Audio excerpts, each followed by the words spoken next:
안녕들 하십니까? 서툰 타자를 눌러가며 한자 한자 인사를 드리게 된 70대 할머니입니다. 속이 영 시끄럽고 늙어서 이런 팔자를 살게 된 현실이 화가 나서 사연을 올리게 되었습니다. 세월이 참 빨라도 너무 빠르네요. 저에게도 어린 시절, 아가씨 시절이 있었는데 어디로 나이를 먹게 된 건지 모르겠습니다. 쭈글쭈글해진 얼굴과 손을 보면서 이제 오늘 내일 하는구나 싶습니다. 굴러가는 낙엽만 봐도 웃던 시절이 있었는데 지금은 뭘 봐도 속이 답답하고 웃음이 나질 않습니다. 오늘은 제 두 아들에 대한 이야기를 해보도록 하겠습니다. 한 배에서 태어난 놈들인데 어찌 일이 다른지 영 속이 아파 밥도 제대로 먹지 못하고 병원 신세만 내리치고 있네요. 제 이야기가 조금 길어질지 모르겠습니다. 그래도 힘을 내어 서툰 글솜씨로 한번 이야기를 풀어나가 보겠습니다. 저는 20살이 되자마자 맥주 공장에 취직해서 일을 하고 있었습니다. 제가 알코올을 잘 먹지 못해서 술을 마시진 않지만 가끔 가다가 맥주 공장 노즐에서 바로 뽑아 먹는 맥주가 그렇게 꿀맛이 아닐 수가 없더라고요. 물론 거기서 일하는 사람들은 시도 때도 없이 노즐에서 맥주를 뽑아 마실 수 있었지만 저는 술이 약했던 체질이라 간간히 마셨었어요. 몇십 년이 지난 지금까지도 그 청량하고 고소한 맛이 잊혀지지 않는 걸 보면 진짜 맛있긴 했던 것 같습니다. 하루는 공장에서 회식을 하는 날이었습니다. 제가 이기지도 못할 맥주를 너무 많이 마시는 바람에 완전히 취해서 집에 가게 되었습니다. 그 와중에도 버스를 타고 가겠다고 집으로 가는 버스에 올라탔는데 깜빡 잠이 들고 말았습니다. 한참을 비몽사몽하는 와중에 버스 운전기사가 저를 막 흔들어 깨우더라고요. 제가 눈도 제대로 못 뜨고 하니까 걱정이 되었는지 혹시 집이 어디냐고 물어보았습니다. 원래 모르는 사람에게는 친절하게 대하지 않는 저인데도 너무 인사불성으로 취한 나머지 버스 기사님께 땡땡동 사무소 앞에서 내려야 한다고 이야기를 했어요. 버스 기사님은 이곳이 종점이라면서 집까지 데려다 주겠다고 버스를 한 바퀴 더 운행하였습니다. 원래 그러면 규정이 어긋나는 거라 안 되는 거라는데 저는 몰랐지 뭐예요. 아무리 불 꺼진 버스를 타고 내려서 어찌어찌 집으로 잘 나오긴 했는데 다음날 술에 깨서 출근을 하려고 보니 지갑이 없더라고요. 글쎄 술에 취해서 어제 탄 버스에 지갑을 두고 내린 게 술이 깨면서 번뜩 생각이 나더라고요. 제가 취해서 얼마나 머리를 쥐어뜯었는지 바닥에 머리카락도 아주 수북했습니다. 결국 회사에 미리 양해를 구하고 일찍 퇴근을 해서 돈을 빌려서 버스를 타고는 종점까지 갔습니다. 제가 내려서 버스 회사 앞을 기웃거리고 있으니 어제 저를 태워준 기사님이 저를 알아보고 막 달려오시더라고요. 손에 지갑을 든 걸 봐서는 제가 흘린 걸 알고 일부러 보관하고 있었던 것 같았습니다. 저한테 아가씨 다음부터는 그렇게 술 드시지 마시고 항상 조심하세요 하는데 제가 알겠다고 대답을 하면서 기사님의 얼굴을 제대로 보았죠. 생각보다 상당히 젊은 남자였어요. 저도 모르게 당황해서 생각보다 젊으시네요 하고 말을 걸었어요. 그랬더니 약간 당황해하면서 웃으시더라고요. 일찍부터 버스 운전 한번 해보고 싶어서 일하고 있다고 이야기를 해주었어요. 성격도 상당히 호탕해 보이는 것이 웃는 모습이 호감형이었습니다. 이상하게 가슴 한 곳이 두근두근하고 얼굴에 홍조가 있는 것 같은 마음에 은근슬쩍 말을 붙였습니다. 어제 집에 잘 데려다 주신 것도 감사하고 지갑도 찾아주셨으니까 제가 밥 한번 사겠다고 했죠. 그러니 저한테 지금 시간 되냐고 하더라고요. 요즘 말하는 직진남이라는 게 딱 제 남편을 향한 말이죠. 시간이 저녁 시간이기도 했고 저도 배가 고파오던 찰나라 좋다고 하고서는 밥을 먹으러 갔습니다. 그런데 저를 기사식당으로 데려가는 게 아니겠습니까? 여기 김치찌개가 기가 막히다면서요. 저도 물론 김치찌개를 좋아하긴 하지만 뭔가 데이트하는 분위기는 아니지 않겠습니까? 그래서 진짜 밥만 먹는 거로구나. 이 사람은 내가 단순한 호의를 베푸는 줄 아는구나 싶어서 시무룩해졌죠. 밥 다 먹고 계산을 하려고 보니까 종업원이 이미 계산 다 끝냈다고 남자분이 하셨는데요?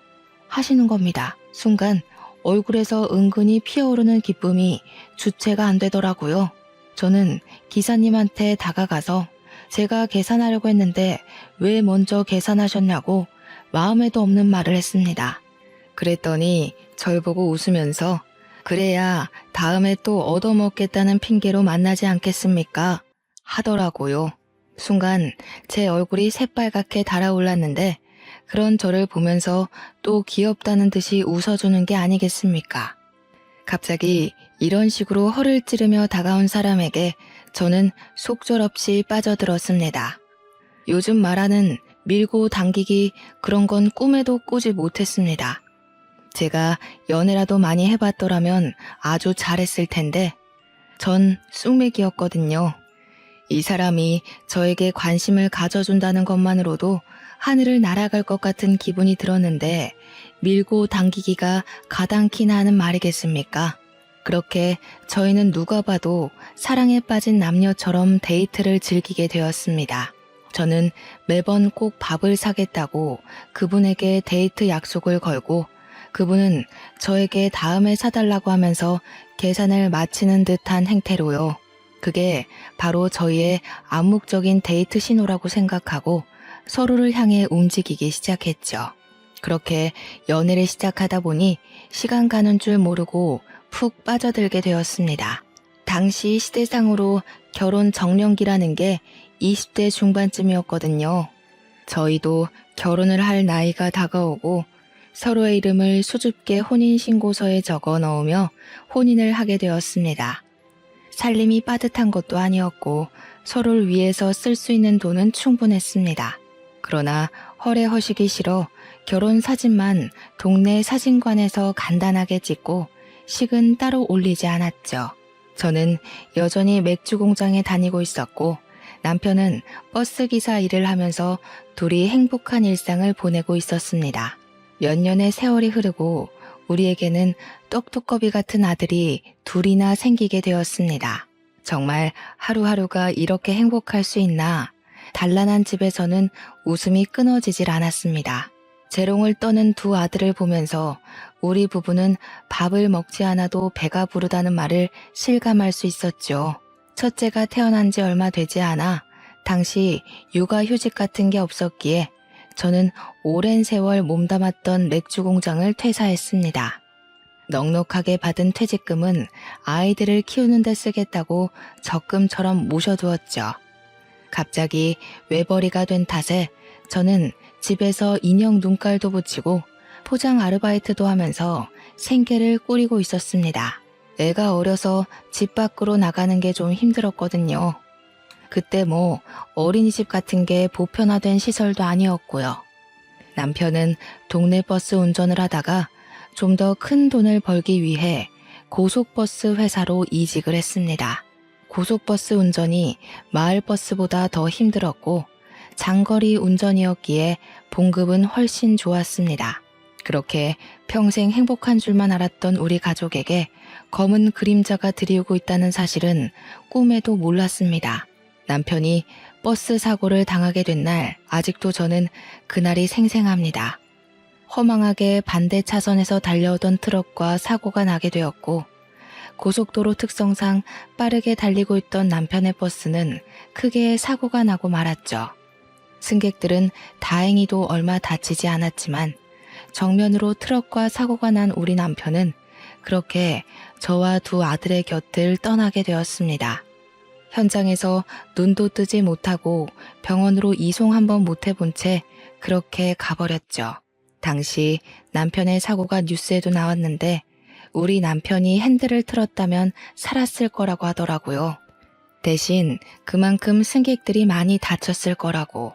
남편이 핸들을 틀지 않고 정면으로 트럭을 받아냈기에 남편만 참사를 당한 거라고 하더군요. 우리 남편 정말 직업의식 투철하다고 너무 멋있지 않냐고 흐느껴 울었습니다. 조금만 덜 멋있었어도 우리 아들들과 오래오래 함께 살 수 있었을 텐데 말이죠. 유감을 표하던 버스 회사에서도 보상금이 두둑하게 나왔고, 당시 졸음운전을 했던 트럭 운전수에게도 합의금을 받았습니다. 버스 안에 타있던 승객들이 십시일반 모아서 위로금을 전달해 주기도 했습니다. 장례에는 모르는 조문객들이 찾아와 저를 위로하곤 했지만 저의 마음은 한 발자국도 나아지지 않았습니다. 그 돈이 다 무슨 소용이 있겠습니까? 남편이 없는데 말이죠. 우리 애들이 초등학교에 입학할 때 짜장면을 같이 먹어줄 남편이 없고, 졸업식에 사진을 찍어줄 남편이 없고, 결혼식에 혼주석에 같이 앉아줄 남편이 없는데 하루도 제 마음에 눈물이 마를 날이 없었습니다. 하지만 그것도 잠깐이었습니다. 너무너무 슬펐지만 우리 아들들은 점점 자라나고 초등학생이 되었는데 제가 돈을 벌어야 하지 않겠습니까? 그때는 여자가 돈을 벌기가 쉽지 않았습니다. 취직이라는 건 남자들의 전유물 같은 것이었거든요. 다행히도 맥주 공장에서 배워둔 주판 실력이 출중해서 사정사정해서 남편이 일하던 버스 회사에서 사무직을 보게 되었습니다. 아이들에게는 엄마의 손길이 절실하게 필요한 나이였지만 우리 가족이 먹고 살기 위해선 제가 가장이 되어야만 했습니다. 옆집에 친하게 오랜 시간 알고 지낸 이웃이 살고 있었기 때문에 저는 염치불고하고 아이들을 부탁하였습니다. 첫째 아이는 학교가 끝나면, 둘째 아이는 유치원이 끝나면 옆집으로 가서 이웃과 함께 밥을 먹고 시간을 보냈습니다. 저는 물론 옆집 이웃에게 매달 수고비를 조금씩 주게 되었죠. 옆집에서 우리 아이들이 천덕꾸러기 취급을 받진 않을까 솔직히 고민이 되기도 했습니다. 하지만 아이들은 잘 적응해 주었고 철이 일찍 들었는지 속 썩이는 일도 버리지 않았습니다. 우리 첫 번째 아이가 세월이 흘러 초등학교 고학년이 되고 나니 동생을 스스로 챙기기 시작했습니다. 옆집에 더 이상 가지 않고 제가 미리 준비해둔 밥솥에 밥을 꺼내어 식탁에 차려 동생에게 밥을 주기도 하고 간혹 라면을 끓여 먹기도 하더군요. 우리 아이들이 스스로 해내는 걸 볼 때마다 얼마나 가슴이 아팠는지 모릅니다. 그때까지도 저는 혹시 몰라서 보상금을 꽁꽁 싸매고 있었습니다. 그 돈이면 몇 년 동안 일을 안 하고도 살 수 있을 만큼의 돈이었지만 사람 일이라는 게 또 모르지 않겠습니까? 갑자기 큰 병에 걸릴 수도 있고 또 미련하게도 우리 남편의 목숨값이라고 생각을 하니까 막 쓸 수가 없더라고요. 그렇게 아이들이 제 키를 넘어설 때쯤 학교에서 연락이 와서 처음으로 우리 첫째 아들이 공부를 잘한다는 사실을 알게 되었습니다. 중학교에 입학하고 중간고사와 기말고사를 치른다는 것은 알고 있었는데 시험 성적을 말해주지 않아서 그저 망쳤나 보다 하고 말았거든요. 집에서 내리 공부를 할 수 있는 환경을 만들어주지도 못했는데 제가 언감생심 어떻게 우수한 성적을 바라겠습니까? 하지만 제 예상과 달리 우리 첫째 아이가 전교 5등 안에 드는 대단한 똑똑이었습니다. 그러니까 공부를 시키고 싶다는 욕심이 번뜩 나더라고요. 저는 열심히 일을 했지만 그 돈으로 첫째 아이의 학원비까지 내주고 우리 세 식구가 먹고 살기에는 조금 빠듯했습니다. 우리 남편도 원하는 일일 거라 생각을 하고 공부는 남편의 목숨값을 꺼내었으며 충당하게 되었습니다. 제 고민이 여러 차례 있었고 결국 그 돈을 꺼내자 우리 첫째 아들은 책임감을 가지고 더욱 열심히 공부를 하기 시작했습니다. 하지만 두 아들 모두가 다 제 뜻대로 움직여주진 않았습니다. 똑똑한 첫째와 달리 둘째 아들은 중학교에 입학하자마자 엇나가기 시작했거든요. 둘째 교복 주머니에서 어느 날 담배가 떡하니 나오는데 정말 혼낼 수도 없고 벌렁거리는 가슴만 내리 붙잡고 있었습니다. 첫째한테 부담 주고 싶지 않아서 공부만 했으면 좋겠기에 동생에게 잔소리를 해달라고 부탁도 못했네요. 날이 지날수록 엇나가는 둘째 때문에 제가 마음고생을 조금 심하게 했죠. 어느 날 둘째가 술에 취해서 들어와 거실 바닥에서 술 냄새 풀풀 풍기며 잠을 자기도 하고요. 학생 신분인데 참 못하는 게 없는 무법자더라고요. 가정 환경이 어려우니 아이가 마음 붙이고 살기가 어려운가 싶었죠. 하지만 그 와중에 우리 첫째는 정말 든든하고 우직하게 공부에만 집중했습니다. 시간이 물처럼 흐르고 우리 첫째 아이가 대입시험을 치렀습니다. 떡하니 명문대 합격증을 받아오는데 눈물이 왈칵 쏟아지더군요. 우리 첫째도 저를 보면서 키워주셔서 감사하다고 눈물을 글썽였습니다. 진심으로 저는 축하를 해주었죠. 그때 우리 둘째가 고등학교 2학년이었습니다. 첫째 반만이라도 닮았더라면 참 좋았을 텐데 엇나가기를 반복하던 우리 둘째는 저에게 학교를 그만두고 싶다고 이야기를 하더군요. 언제까지 이렇게 거지꼴로 살 수 없다면서 자기도 공부에 취미가 없으니 일이라도 해야겠다는 것이었습니다. 제가 등짝을 때리면서 말려도 보고 울며 애원하면서 말려도 봤지만 둘째의 마음은 뒤집어지지 않았습니다. 다른 건 몰라도 고등학교만큼은 졸업을 해야 하지 않겠냐고 이야기를 하는데 들은 척도 안 하더군요. 고등학교에서 배우는 것들이 무슨 소리인지도 모르겠고 배워봤자 하나도 소용없다면서 그냥 일을 하고 싶대요. 첫째는 그 이야기를 듣고 그냥 둘째 하고 싶은 거 하게 내버려 두라면서 자기 인생 자기가 사는 거 아니겠냐고 하더이다. 본인도 공부가 재밌어서 한 건 아니고 공부라도 해야 나중에 고생하지 않을 것 같아서 억지로 한 거라고 했어요. 결국 저는 두 손 두 발 다 들었고 둘째는 고등학교를 자퇴하고 바로 동네 중국집에서 배달 일을 하기 시작했습니다. 머리도 샛노란색으로 염색해서는 누가 봐도 동네 양아치처럼 보였지만 그대로 배달 일이 재미는 있는지 일은 성실히 하더군요. 중국집 사장님이 우리 아들 일 잘한다면서 가끔 집으로 탕수육도 보내주고 그랬습니다. 첫째 아들이 군대를 만기 전역을 했어요. 그러자 둘째가 바톤 터치를 하듯이 군대를 가게 되었습니다. 우리 첫째 아들은 정말 엄청난 수재였어요. 명문대에서 날고 기는 애들 중에서도 손에 꼽히는 그런 수재요. 결국 대학을 졸업하자마자 보란듯이 대기업에 들어가게 되었습니다.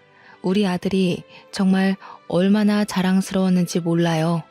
그러는 와중에 둘째는 짜장면 배달 일을 쭉 하다가 중국집 사장님 사정이 좋지 않아 식당 문을 닫게 되면서 할 일이 없어지고 말았죠. 배달 일을 해봐야 돈이 안 된다고 하면서 며칠을 내리 고민을 하더니 자신 있는 건 운전밖에 없다고 하더라고요. 그러면서 대형차 면허를 따더라고요. 버스 운전기사를 하겠다는 것이었습니다. 당연히 저는 손에 땀이 나도록 말렸습니다. 그게 얼마나 위험한 일인지 아냐고요. 네 아비가 어떻게 죽었는데 네가 버스 운전기사를 하겠다고 하냐면서 아버지 생각을 하라고 했습니다. 그러니까 둘째가 그러더군요. 우리 아빠 멋있잖아. 나도 버스 운전할래. 이러는데 제가 어찌 말리겠습니까? 그래서 너 하고 싶은 대로 한번 해보라고 했습니다. 그렇게 다들 각자의 자리에서 열심히 생계를 책임지며 일을 했습니다. 저는 여전히 버스회사 사무실에서 일을 했고 둘째는 우리 회사 고속버스 운전기사가 되었습니다. 큰아들은 대기업 연구실에서 성과를 내며 승진도 초고속으로 하고 아주 탄탄대로를 걷고 있었죠. 그렇게 몇 년이 더 지나고 첫째 아이가 결혼을 하겠다고 며느리감을 데리고 오겠다고 했습니다. 집에서 만나는 거냐?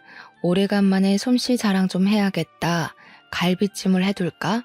우리 아들 갈비찜 좋아하잖아. 라고 했더니 아들이 고개를 절레절레 젓더군요. 집이 낡아서 부끄러우니 그냥 밖에서 만났으면 좋겠습니다. 하더라고요. 그래서 그냥 알겠다 그러자라고 대답을 했습니다. 큰아들이 부른 식당으로 가니 며느리 될 아이가 떡하니 앉아 있었습니다. 첫인상이 너무 곱고 예쁘더라고요. 하늘색 원피스에 머리에는 진주가 촘촘히 박힌 머리띠를 하고 왔는데 무엇보다 손이 정말 곱고 희고 예뻤습니다. 나처럼 고생한 손이 아니라 올곧게 쑥 자란 손가락이 예뻐서 아가씨는 무슨 일을 하는 사람이요? 하고 물어보니까 피아노 전공을 했다고 하더라고요. 큰아들이 팔불출처럼 예비 신부가 피아노 전공을 했다고 이야기를 하면서 지금은 학원에서 아이들을 가르치고 있다고 설명해 주었습니다. 그래서 그렇구나. 손이 너무 예쁘더라. 이야기를 했더니 저한테 웃으면서 제가 살림이라는 걸 전혀 안 해봐서 그럴 수도 있어요 하더라고요. 제가 속으로 숨을 헛들이킬 정도로 매우 당황하였습니다. 그래도 결혼하고 나면 살림을 해야 할 텐데 미리 배우는 게 좋지 않겠냐고 하니까 저를 힐끔 보더니 그러더군요. 저는 도움이 있을 거라서 살림 안 배워도 될 것 같은데요. 라고 해요. 말문이 턱 막혔습니다. 그래도 뭐 아들이 대기업을 다니고 있고 예비 며느리도 레슨 같은 걸 한다고 하니까 알아서들 잘 살겠지 했습니다. 이것저것 대화를 하는 와중에 나한테 예비 며느리가 약간 당돌하게 이야기를 하더라고요. 저는 매년 명절마다 해외여행을 다녀왔었거든요. 결혼한다고 해서 그걸 바꾸고 싶지 않아서. 앞으로도 명절에는 그이랑 해외여행을 가려고 해요. 제가 듣기로는 제사가 없다고 들었는데, 죠? 저는 맞는다고 제사 없다고 했어요. 그러니까 싱긋 웃으면서 그럼 명절에 여행 가도 상관없겠네요 하면서 네일아트를 했는데 벗겨졌다면서 속상해하는 게 아니겠습니까? 우리 첫째 아들은 또 그 손톱 보면서 까져서 속상해서 어떻게 하냐고 아주 둘이 짝짝꿍이 잘 맞더라고요. 우리 둘째만 저를 빤히 보면서 저거 둘 다 이상한 거 아니냐고 조용히 묻더라고요. 아무튼 뭐 밥이 코로 넘어가는지 어디로 넘어가는지도 모른 채로 집으로 돌아왔는데 우리 둘째가 그러더라고요. 형이 똑똑한 줄 알았더니 어디서 이상한 여자를 데리고 왔다고요. 저는 그냥 대꾸 없이 말을 아꼈습니다. 그렇게 첫째도 예비 처가 인사를 드리고 와서는 결혼 준비가 아주 착착 이루어지는 듯 했어요. 대망의 상견례 날이 마련되었다고 설레발을 치길래 저와 둘째가 함께 그 자리에 나갔습니다. 서로 인사를 하고 조심스러운 안부를 묻고 밥을 먹고 있는데 내내 사돈 부인의 표정이 별로 좋지 않더라고요. 아무래도 첫 만남이니 낯을 가리는 사람은 불편할 수도 있겠다 싶어서 말을 아끼고 있었습니다. 그런데 그 불편한 표정이 저에게 하고 싶은 말이 있는데 눈치를 보느라 말을 못해서 나온 표정이더라고요. 어느 정도 식사 자리가 진행되고 나니 저에게 대뜸 이야기를 하는 겁니다. 우리 아이들 알아서 잘 살 테니 너무 시집살이는 시키지 않으셨으면 좋겠네요. 아니, 제가 뭐 애들을 시기 질투해서 나쁜 소리를 하고 일부러 시집살이를 시키겠습니까? 원래 시자 붙으면 좋은 소리를 해도 나쁜 소리처럼 들리지 않겠나요? 그렇게 걱정이 되시면 몇 년 더 미뤘다가 결혼시킵시다. 그랬더니 그제야 그건 아니라면서 애들이 좋다고 좋아 죽겠다는데 빨리 시키는 게 좋지 않겠니요? 그저 딸 가진 부모의 마음으로서 걱정이 되어서 한 소리라고 자기 딸 잘 봐달라고 하는데 저는 이미 마음이 푹 상해버렸죠. 자리가 끝나고 첫째가 저한테 오더니 왜 그 자리에서 그런 소리를 했냐고 저를 타박하는 게 아니겠습니까? 어찌나 팔푼이 같던지 그렇게 똑똑하던 아들이 예비 며느리에게 푹 빠져서 저런 꼴을 하는 게 어이가 없었습니다. 저는 엄마가 그렇게 무시를 당하는데도 처가를 싸고 들고 싶냐고 이야기를 했죠. 내가 뭘 했다고 시자 노릇했다고 저러냐고 아들이 입을 꾹 다물더라고요. 하지만 좋다는 그 둘을 어찌 말리겠습니까? 결국에는 결혼까지 하더라고요. 첫째네 부부가 신혼여행을 다녀와서 시댁에 인사를 드리겠다며 저희 집에 한복을 입고 찾아왔는데 둘 다 빈손이더라고요. 그래서 둘째가 처가해도 아무것도 안 드린 거냐고 물어보니까 첫째가 우물쭈물 하더라고요. 우리 집에만 빈손으로 온 것이 뻔했죠. 아들 키운 거 참 소용 하나도 없더군요. 둘째가 그거 보더니 형도 참 너무한다면서 방으로 들어갔고 분위기는 걷잡을 수 없이 싸해졌습니다. 아침부터 저런 것들 먹이겠다고 갈비찜을 했다는 게 참 짜증이 나더군요. 밥 잘 먹고 차 한 잔 마시고 제가 머리가 지끈거려서 이제 가보라고 했더니 며느리가 저한테 은근히 말을 붙여오더군요. 어머님, 갈비찜 남았으면 저 좀 싸주시면 안 돼요? 하면서 그렇게 야들야들한 갈비찜은 처음 먹어봤다고 너무 맛있었대요. 제 손으로 한 음식을 또 맛있다고 먹어주니까 기분은 좋더라고요. 그래서 싸주겠다고 했죠. 제가 또 갈비찜을 하면 큰 솥으로 한 움큼 쪄서 일부러 넉넉하게 만들거든요. 우리 둘째가 제가 만든 갈비찜을 워낙 좋아해서요. 제가 락앤락 통에 첫째내 주려고 갈비찜을 담고 있는데 쓱 보더니 냄비는 내일 돌려드리겠다면서 냄비를 번쩍 드는 게 아니겠어요?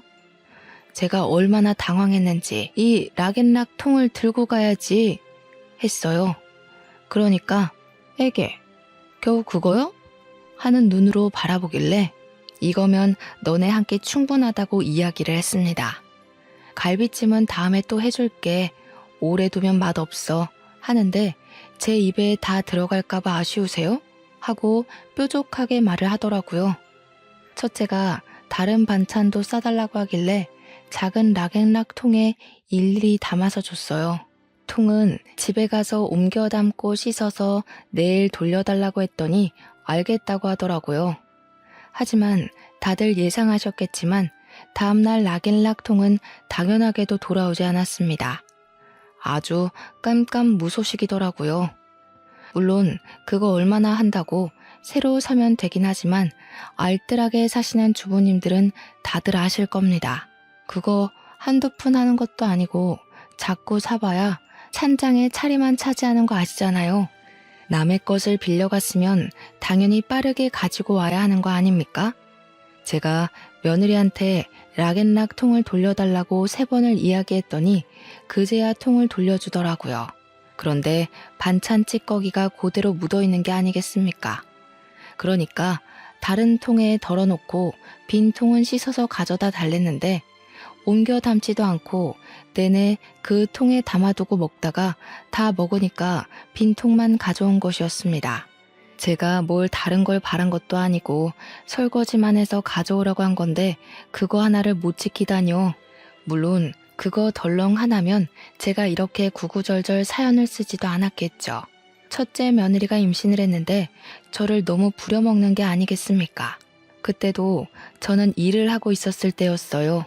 물론 퇴직을 생각하고 있긴 했지만 할 수 있는 데까지는 일을 하려고 했단 말이죠. 첫째는 대기업 다니니까 나올 수가 없다면서 저한테 어머님 저 이거 먹고 싶어요. 저거 먹고 싶어요. 난리가 난 겁니다. 남편한테 해달라고 해야지 하니까 바빠서 안 된다고 하고 나는 일 안 하니? 하고 물어보면 어머님 그이는 대기업이잖아요 하는 겁니다. 처음 한두 번은 해줬는데 도저히 안 되겠기에 친정에다가 이야기를 하라고 딱 잘라서 말을 했어요. 그랬더니 시모 사랑 며느리 사랑이라던데 어쩜 며느리인 자기를 챙겨주지 않을 수가 있냐고 갈비찜 먹고 싶으니까 당장 해오라고 울고불고 난리를 치는 겁니다. 결국 저도 못 참고 아들한테 이야기를 했더니 임신해서 예민해서 그런 거니까 갈비찜 좀 해주랍디다. 그래서 내 회사 일은 네가 해줄 거냐고 화가 나서 이야기했더니 엄마 이제 일 쉴 때도 됐잖아요 라고 하더군요. 자기가 생활비를 줄 것도 아니면서 저한테 이래라 저래라 하는 게 너무 어이가 없었습니다. 그래서 저는 결국 필사적으로 첫째 며느리를 피하면서 지낼 수밖에 없었습니다. 10달 동안 일이 바빴다고 연락도 제대로 받지 않고 일부러 아침 일찍 비몽사몽일 때 전화 걸어서 할 말만 하고 끊었죠. 그렇게 출산을 하게 된 날 저는 한달음의 며느리를 보러 갔습니다. 너무 이쁜 손주를 보면서 우리 첫째가 이렇게 아이도 낳고 키우는구나 싶어서 남편 생각에 눈물이 나더라고요. 첫째 며느리에게 수고했다면서 현찰로 300만 원을 뽑아와 조리원 비용으로 쓰라고 손에 쥐어주었습니다. 그랬더니 첫째 며느리가 금액을 확인하더니 이러더군요. 요즘 조리원 가격이 얼만데? 겨우 300만 원이에요? 마음 같아서는 당장에 그 돈 내놔라 하고 가져가고 싶었지만 꾹 참았습니다. 출산한 지 몇 시간 지나지 않았는데 저까지 스트레스 주고 싶지 않은 마음이 컸죠. 그렇게 몇 주 후 저는 드디어 미루고 미뤘던 퇴직을 했습니다. 어차피 노후 자금이랄 거야 그동안 모아두었던 돈도 있고 둘째 아들 결혼시킬 돈도 충분히 마련되었다고 생각한 찰나였어요. 이제는 나도 여유 있게 여행도 다니고 유흥도 즐기면서 나를 위한 삶을 살아야겠다고 마음을 먹었는데 제가 퇴직하자마자 전화기에 불이 나더라고요. 첫째 며느리가 자기가 육아 너무 힘들다면서 저보고 와서 좀 도와달라고 하는 겁니다. 친정은 뒀다 국 끓여 먹나 싶었는데 저도 손주가 보고 싶기도 했고 간혹 가다가 도움을 주는 건 괜찮겠다 싶었습니다. 하루는 정말 죽겠다고 제발 와달라고 빌고 빌어서 큰맘 먹고 큰애네 집에 갔는데 글쎄 저한테 애를 쓱 맡기더니 자기는 친정엄마랑 목욕탕을 가겠다는 겁니다. 사돈 부인이 저를 보고 애를 봐주셔서 감사해요. 3시간만 있다 올게요 하고 나가더라고요. 진짜 그 애미의 그 딸이라고 너무 기가 막혔죠. 그 뒤부터는 진짜 제가 연락을 완전히 피해버렸습니다. 경우가 없어도 너무 없죠. 어떻게 시어머니를 그런 취급을 할 수 있습니까? 골치가 아파서 저는 첫째네 사정은 나 몰라라 하고 제 취미와 여흥을 즐기기 위해 열심히 돌아다녔습니다. 그러던 와중에 둘째가 저에게 결혼을 하고 싶다고 하더군요. 이번엔 또 어떤 어마어마한 며느리가 들어올까 싶어서 긴장을 잔뜩 하고 둘째가 소개해주는 예비 며느리를 만났는데 완전히 예상 밖의 인물이었습니다. 어찌나 복스럽게 생겼던지 통통한 볼살에 동글동글한 인상이 너무 귀엽게 생겼더라고요. 하지만 생긴 게 성격과 일치하지 않을 수도 있기에 제가 먼저 선수를 치고 말했습니다. 나는 시자 노릇한다는 이야기 듣고 싶지 않다. 적당히 거리를 두고 지내는 게 좋을 것 같구나. 서로 안부 전화나 간간히 하고 깊게 관여하면서 살지 말자. 오해받기 싫단다. 제가 일부러 딱 잘라서 차갑게 이야기를 하니까 둘째 며느리가 갑자기 눈물을 뚝뚝 흘리는 겁니다. 자기는 그런 걸 기대했다고 하면서 서로 좀 부딪히면 어떻겠냐고 같이 어울리고 부대끼면서 살고 싶다고 하는 겁니다. 알고 보니까 둘째 며느리 될 아이가 부모 없이 힘들게 자란 친구라고 하더군요. 부모의 정을 느껴본 적이 없어서 결혼하면 시부모님한테 잘해야겠다고 생각하며 살았대요. 우리 아들을 낳아주고 키워준 부모님이기에 자기한테도 친부모나 다름없다면서 자기를 친딸처럼 생각해달라고 하더군요. 우리 둘째가 학창시절부터 제 속을 많이 썩였던 놈이었잖아요. 제정신 차리고 산 지는 몇 년 안 됐는데 그게 다 이 아가씨 덕이라고 하더군요. 어차피 올 손님도 몇 없다면서 허례허식 없는 결혼을 하고 싶다고 스몰 웨딩인지 뭔지 그거 하고서는 같이 살기 시작했습니다.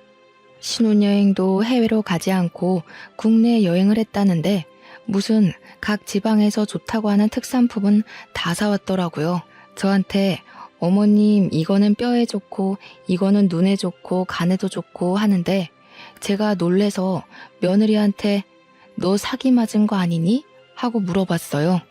그러니까 갑자기 깔깔 웃으면서 사기 맞죠? 자기야, 내가 이거 사기라고 했잖아. 이러더군요. 알고 보니 아들이 고른 상품이었습니다.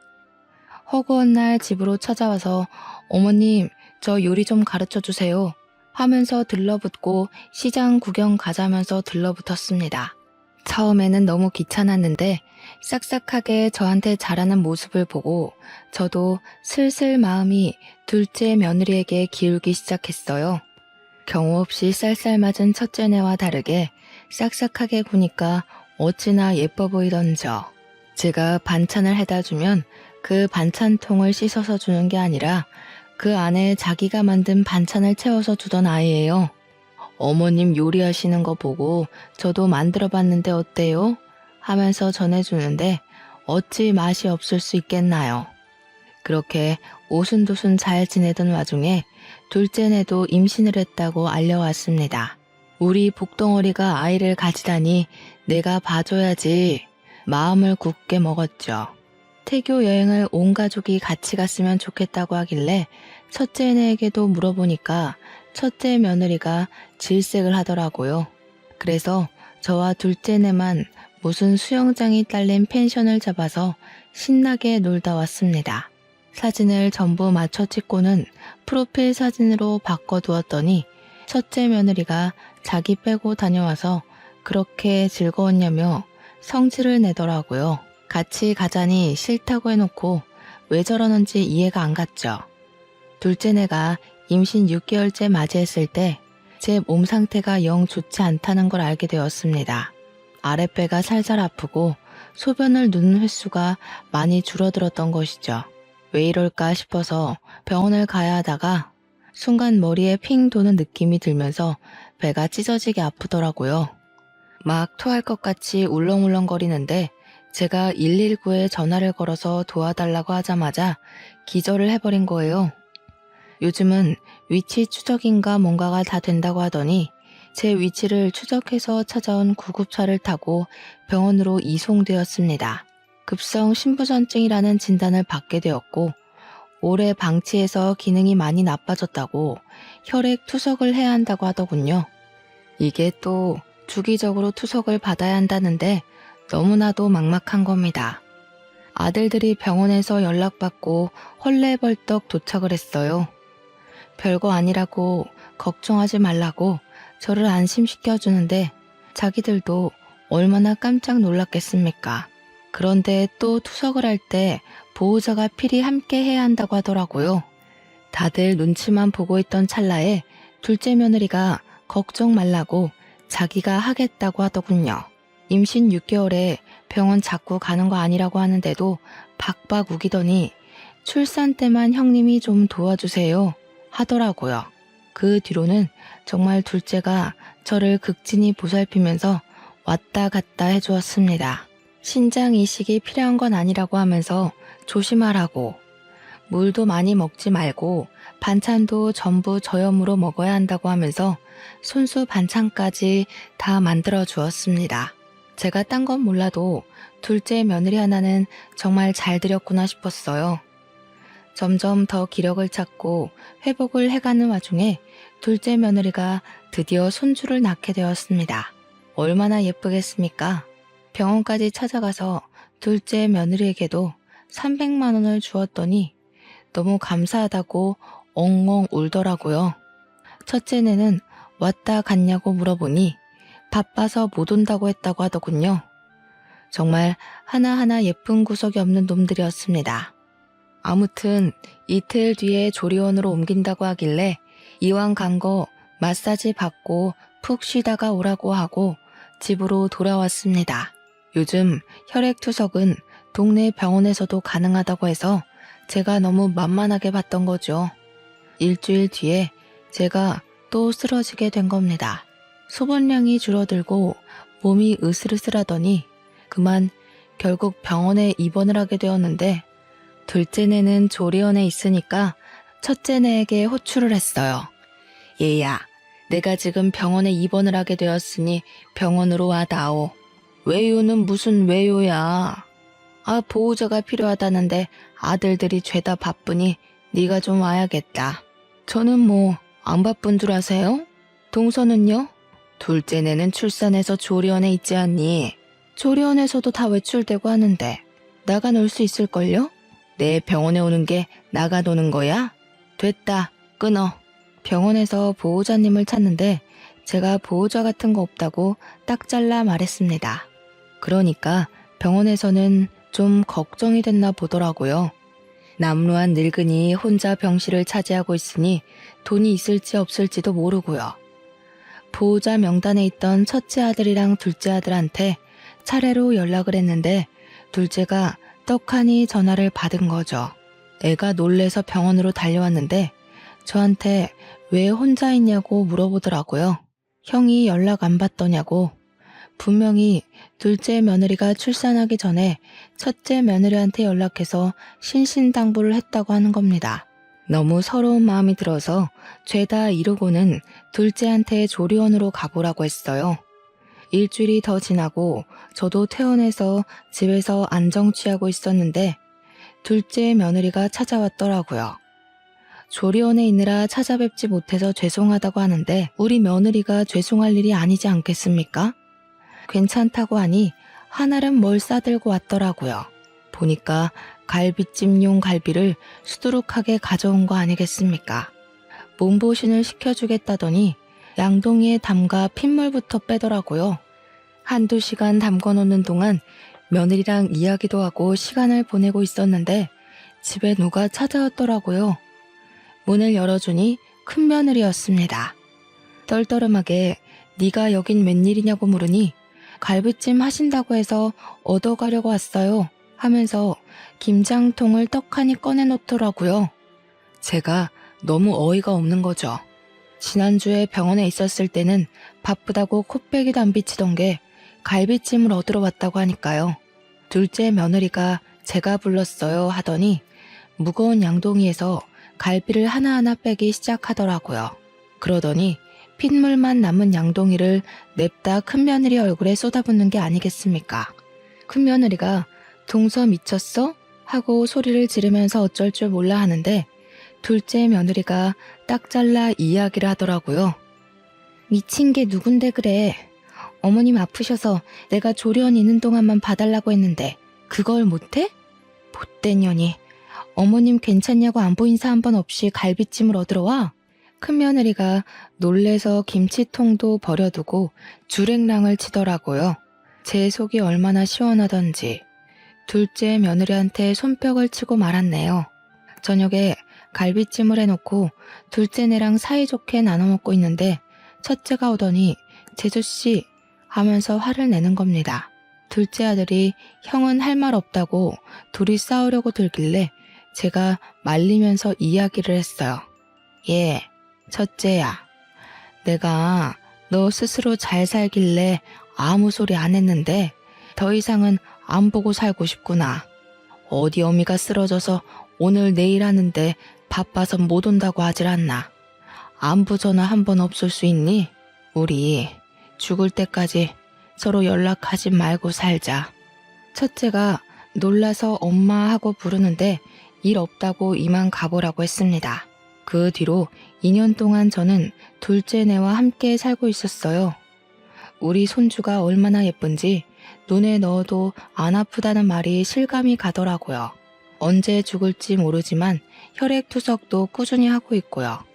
계속 죽음의 문턱을 오가니 재산을 일찍 정리해야겠다는 생각이 들었습니다.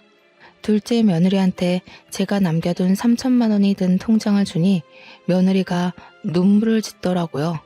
둘째야, 시엠이랑 사는 게 쉬운 일도 아닌데 며느리는 항상 얼굴 한번 안 찡그리고 힘든 일 다 해주고 내가 너네한테 나눠줄 재산이 많지는 않지만 이 통장만큼은 너네한테 주고 세상을 뜨고 싶구나.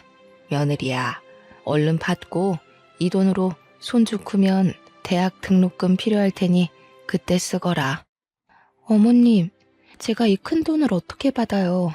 저는 정말 제 부모님 같아서 잘 챙겨드린 거예요. 평생 어머님이랑 같이 살고 싶다고요. 그러니까 우리 세준이 다 클 때까지 오래오래 건강하게 사셔야 돼요. 그런데 그걸 또 첫째네가 어찌 알았는지 우리 집에 2년 만에 찾아와서는 한다는 소리가 왜 차별 대우를 하냐는 겁니다. 3천만 원 통장 이야기를 운운하면서 자기도 달라고 따지고 드는데 어이가 없어서 말했습니다. 네가 나한테 돈 이야기 말고 다른 이야기 한 적은 있냐고. 이제 와서 얼굴 비추는 건 뭐 하는 짓이냐고 소리를 질렀죠. 첫째 며느리는 나 안 보고 살아서 신난 것 같던데 돈 때문에 찾아온 거냐고 당장 꺼지라고 했습니다. 그러자 첫째가 무릎을 꿇고는 요즘 집안 사정이 안 좋다고 대기업에서 일만 죽어라 하는데 몇 번이나 승진이 누락됐다고 하더군요. 엄마, 진짜 나 너무 힘들어. 제발 그 3천만 원 우리 주면 안 돼? 와이프 진짜 내 입으로 이런 말 하기 좀 그런데 정말 미친년이라니까. 대기업 사모님 소리 들으면서 콧대만 높아서는 동료 와이프가 신상백 샀다고 자기도 똑같은 거 사야 된다면서 다음날 700만 원짜리 백을 사버리질 않나. 나 정말 미치겠어. 난 퇴근하고 맨날 밥도 제대로 못 먹고 돈 걱정에 잠도 못 자고 있어요, 엄마. 들어보니 집에서는 며느리가 바가지도 긁고 요리도 안 해서 맨날 라면만 먹고 버티고 있대요. 버는 돈은 족족 쇼핑에 쏟아붓느라 허리가 휜다고요. 사치에 빠져서 생활비는 부족하고 하루하루가 너무 힘든데 3천만 원이 욕심났다고 이야기를 하더이다. 그러게 네가 어미 버리고 잘 살 줄 알았더냐? 그러게 네 와이프 편들 때부터 알아봤다 내가. 뒤통수는 거기서 맞고 왜 나한테 와서 돈을 내놓으라고 난리냐? 꼴도 보기 싫으니까 당장 나가. 명문대 식이나 나와서 자기 앞가림 잘하고 살 줄 알았던 첫째가 저 모양이니 요즘 속이 썩어서 밥도 제대로 못 넘기고 있습니다. 둘째 며느리가 제 모습을 보고 얼마나 걱정을 하는지 몰라요. 이래서 며느리는 신중하고 또 신중하게 들어야 한다는 말이 맞나 봅니다.